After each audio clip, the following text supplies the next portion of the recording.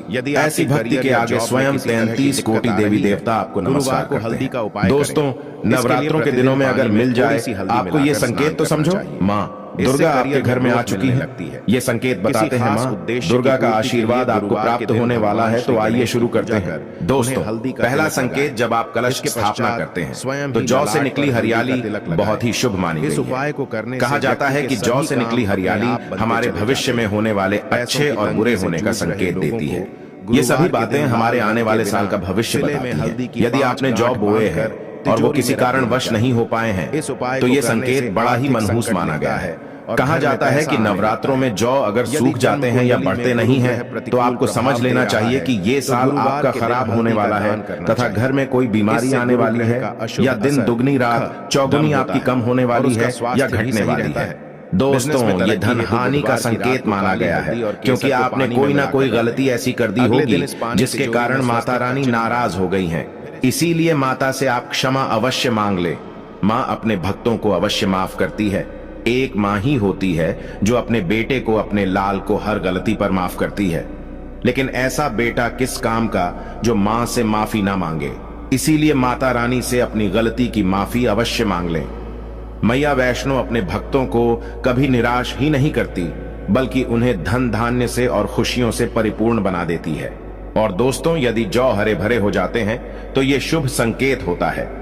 इससे आने वाले समय में आपको बहुत ज्यादा ही धन लाभ होगा।